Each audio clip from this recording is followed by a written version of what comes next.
ام المومنین سیدہ عائشہ صدیقہ رضی اللہ تعالی عنہا، آپ نے نکاح کی 4 صورتیں بیان کی جو اسلام سے پہلے تھی۔ اب دیکھیے گا ذرا کہ کیا یہ ظلم نہیں تھا جو کفر کر رہا تھا، جو اب بھی یورپ کے قادیانی یہودی عیسائی لابی کرتے۔ آپ نے جو پہلی قسم لکھی حضرت ام المومنین عائشہ صدیقہ رضی اللہ تعالیٰ عنہ، آپ فرماتی ہیں کہ جب کوئی عورت حیض سے پاک ہوتی، اس کا شوہر دوسرے مرد کے پاس اسے بھیج دیتا، وہ اس کے ساتھ بدکاری کرے، اور اس سے جو بچہ پیدا ہوگا اس کے نزدیک وہ شریف و نفس بچہ کہلائے گا۔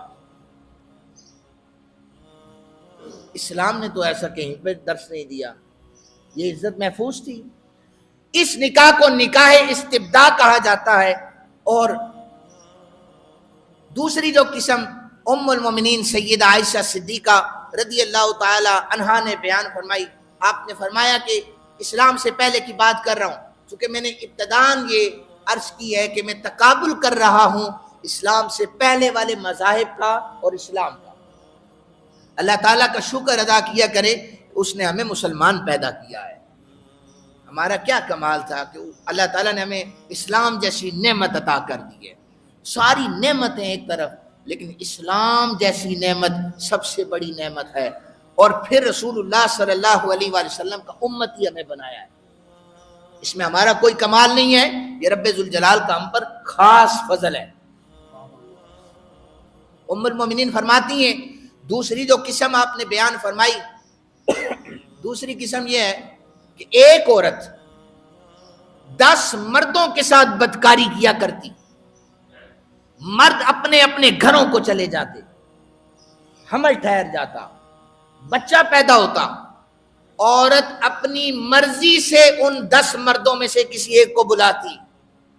کسی مرد میں یہ جرت نہ ہوتی کہ انکار کرے۔ وہ عورت کہتی کہ یہ بچہ تمہارا ہے، اسی سے اس کا نسب پھر ثابت ہو جاتا، اس کو ماننا پڑتا یہ میرا بیٹا ہے۔ 10 مرد بدکاری کر رہے ہیں، اس لیے تو اسلام نے ایک عورت کو بیک وقت دوسرے مرد سے شادی کی اجازت ہی نہیں دی، یہ عورت کی فطرت میں ہے۔ اور پھر تیسری جو قسم ام المومنین سیدہ عائشہ صدیقہ رضی اللہ تعالی عنہا نے لکھی ہے، کہا کہ کچھ عورتیں اسلام سے قبل ایسی ہوتی کہ جو اپنے گھروں کے باہر جھنڈا گاڑ دیتی تھی، گزرنے والے کو پتا ہوتا تھا، جنہیں عام فہم میں رنڈی کہا جاتا ہے، وہ رنڈیاں ہوتی تھی جن کے گھروں کے باہر جھنڈا گاڑا جاتا تھا، جس مرد کا جی چاہتا وہ اندر جاتا، بدکاری کر کے چلا جاتا۔ کئی مرد اس عورت کے ساتھ بدکاری کرتے، حمل ٹھہر جاتا، بچہ جب پیدا ہوتا تو پھر قیافہ شناس کو بلایا جاتا۔ پڑھے لکھے لوگ بیٹھے ہیں، قیافہ شناس اسے کہتے ہیں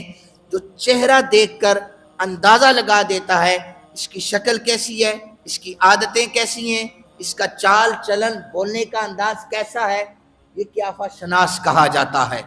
وہ عورت پھر قیافہ شناس کو بلاتی، کئی مردوں کی بدکاری کے بعد پھر وہ یہ کہتی قیافہ شناس کو، تم بتاؤ اس کا نسب کس کے ساتھ جوڑا جائے۔ قیافہ شناس بتاتا اس کی شکل و صورت فلاں سے ملتی ہے، لہذا وہ اس کا باپ ہوگا۔ یہ آزادی تھی جو غیر مسلم دے رہا تھا، جو یہودی دے رہا تھا، جو عیسائی دے رہا تھا۔ چوتھی جو قسم اماں جان نے فرمائی ہے، ام المومنین فرماتی ہیں چوتھی قسم یہ ہے جو اسلام میں رائج ہے، باقاعدہ طور پر گھر میں جا کر گھر والے پیغام دیتے ہیں ہم آپ کی بیٹی سے نکاح کرنا چاہتے ہیں اپنے بیٹے کا۔ یہ طریقہ سید عالم صلی اللہ علیہ وآلہ وسلم نے اسی کو آگے بڑھایا۔ یہ جو چوتھی قسم ہے جو ہم نکاح کی صورت میں شادی جو کرتے ہیں، اسلام نے اسی کو رائج رکھا۔ سامعین محترم، پھر اسلام سے ہی پہلے قرآن پاک کی جو آیہ مبارکہ میں نے اپنے دروس میں ان دنوں میں نے پڑھی ہے، اس میں یہ تھا کہ نان نفقہ پورا کرنا ہے، اس کی وجہ سے اور ذلت کی وجہ سے بیٹیوں کو زندہ درگور کیا جانے لگا۔ میرے آقا کریم صلی اللہ علیہ وآلہ وسلم میں پھر آپ اسلام کا حوالہ دوں کہ نبی علیہ السلام کی پاک بارگاہ میں جناب سیدہ فاطمہ الزہرا سلام اللہ علیہا آپ تشریف لاتی، نبی علیہ السلام کھڑے ہو جاتے، ایک طرف صحابہ کھڑے ہو رہے ہیں تو نبی علیہ السلام فرماتے صحابہ کوئی اگر چاہے میرے ادب میں کھڑا ہوا جائے تو اسلام اس کی اجازت نہیں دیتا۔ بیٹھنے پر رسول اللہ صلی اللہ علیہ وسلم فرما رہے ہیں اگر کوئی بڑا بزرگ آ جائے تو کھڑے ہو جایا کرو، عاجزی بھی سکھائی، ادب بھی سکھایا۔ اپنی بیٹی آئی تو رسول اللہ صلی اللہ علیہ وسلم کھڑے ہو گئے، ماتھے پر بوسہ دیا، اپنی جگہ پر بٹھایا، کہا کہ جب بیٹیوں کو زندہ درگور کیا جاتا تھا نبی پاک علیہ السلام نے آ کر سیدہ پاک کو عزت دی اور زمانے والوں کو بتایا کہ بیٹیاں زحمت نہیں یہ رحمت ہوا کرتی ہے۔ نبی علیہ السلام یہ اسلام نے بیٹی کو عزت عطا کی۔ خیبر کی جنگ ختم ہوئی، خیبر کی جنگ تو وہاں پر کئی یہودی جو قیدی بن گئے، نبی علیہ السلام کی بارگاہ میں ایک عورت آئی، آقا کریم صلی اللہ علیہ وآلہ وسلم نے فوراً سے اپنی کالی کملی اتاری، کملی اتار کے اس عورت کے سر پہ رکھی تو صحابہ پاس کھڑے تھے، وہ کہنے لگے کہ یا رسول اللہ یہ تو یہودیوں کی بیٹی ہے۔ نبی علیہ السلام نے فرمایا ہے تو بیٹی نا، کوئی مذہب بھی عورت کو ایسی عزت نہیں دے گا جو ہمارا اسلام دے رہا ہے، کوئی تہذیب اس کی اجازت نہیں دے رہا۔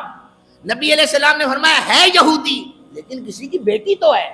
اس کا سر ڈانپا اور پھر روایات میں آتا ہے اس اخلاق حسنہ سے متاثر ہو کر اس بیٹی نے بھی اسلام قبول کر لیا۔